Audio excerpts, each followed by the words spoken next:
यह एक पत्नी की जिद थी, ये एक पत्नी का जुनून था, अपने पति के लिए प्यार था। पुलवामा हमले में शहीद मेजर की पत्नी लेफ्टिनेंट बन गई है भारतीय सेना में। यह वही सेना है जहां उनके पति देश सेवा के लिए निकले थे कि कायर आतंकियों ने जो कारवा था सेना का उस पर हमला किया और मेजर ढोडियाल शहीद हो गए थे। उसके बाद पत्नी ने उन्हें अंतिम सलामी देते हुए एक वचन दिया था कि मैं भी आपकी राह पर आगे बढ़ूंगी और यही मेरी सच्ची श्रद्धांजलि होगी। आज उस पत्नी का वो वादा पूरा हुआ जब वो पासिंग आउट परेड के बाद लेफ्टिनेंट बनी।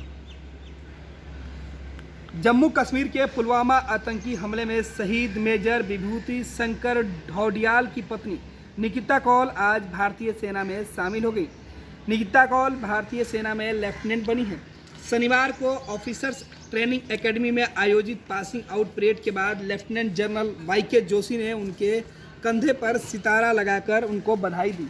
पुलवामा इनकाउंटर में शहीद हुए मेजर विभूति शंकर ढोडियाल की पत्नी निकिता ढोडियाल के जज्बे को देश आज सलाम कर रहा है। निकिता बाकायदा परीक्षा पास करने और ट्रेनिंग कंप्लीट होने के बाद सेना में शामिल हुई है। चेन्नई में कड़ी ट्रेनिंग के बाद वह इंडियन आर्मी में लेफ्टिनेंट बनी है। गौरतलब है कि lieutenant Nikita short service commission परीक्षा और सेवा चयन बोर्ड का इंटरव्यू पास करने के बाद पिछले साल से ही चेन्नई स्थित ऑफिसर ट्रेनिंग एकेडमी में ट्रेनिंग ले रही थी। आपको बता दें कि पति की शहादत पर निकिता ने कहा था कि विभू की राह पर चलना और उनके अधूरे सपनों को पूरा करना ही मेरा काम है और इसी तरह मैं उन्हें श्रद्धांजलि देना चाहती हूँ। निकिता कौल ने हर भारतीय से सहानुभूति नहीं बल्कि मजबूत और एकजुट रहने का आग्रह किया था। अपने पति को अलविदा कहते हुए कहा था, मैं सभी से अनुरोध करती हूँ सहानुभूति न रखे बल्कि मजबूत बने, क्योंकि यह आदमी BS ढोडियाल यहाँ खड़े हम में से किसी से भी बहुत बड़ा है। आइए हम इस आदमी को सलाम करते हैं। जय हिंद। मेजर ढोडियाल का शव जब उनके घर पहुंचा था तब उनकी पत्नी निकिता कौल ने कहा था उन्हें अपने पति पर गर्व है। उन्होंने पति को सैल्यूट करते हुए कहा था कि आपने मुझसे झूठा वादा किया था। आप मुझसे प्यार नहीं करते बल्कि आप देश से प्यार करते थे और मुझे इस बात के लिए आप पर गर्व है। आप बहादुर आदमी हैं।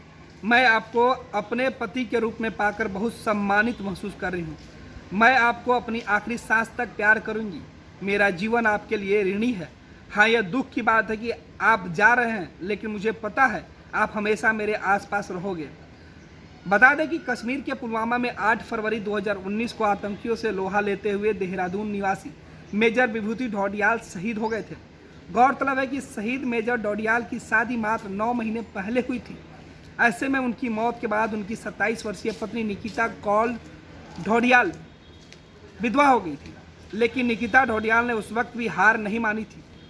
गौरतलब हो कि शहीद मेजर ढोडियाल की शादी मात्र 9 महीने पहले ही हुई थी।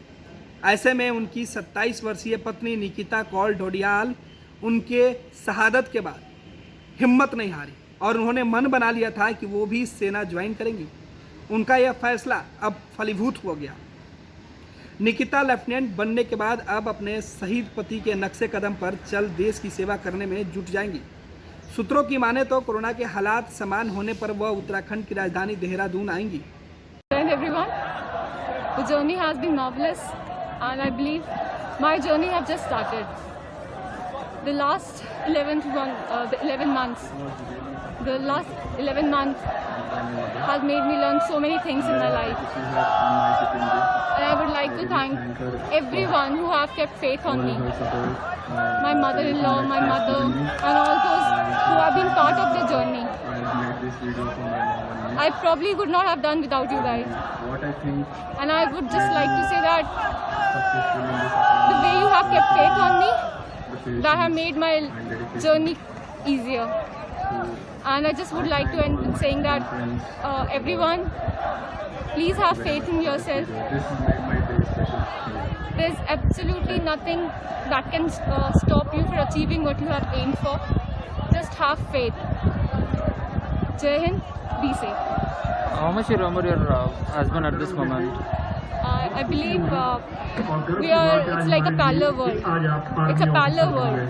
The day I stepped in, I imagined that and I felt that the same journey that he has traversed through, and I'm traveling through the same journey. So I believe he's always and always going to be part of my life, and even today he's somewhere around, looking at me, and I can feel that he's just holding me and saying, you just did it. Right. I just love you, Vibhu. I really love you. Hey, what is the message for the women around? Like, I would like to say you need to keep faith on yourself. At times life may seem very difficult. As time will see, you find that things are not working out, or probably it's too difficult. You may feel that you're going to lose it. right. Even if at that point you lose it, you need to understand it's not the end of the life. You need to try again, get up. Someday for sure you're gonna win it. Just keep faith in yourself. Right. So that's what I can say.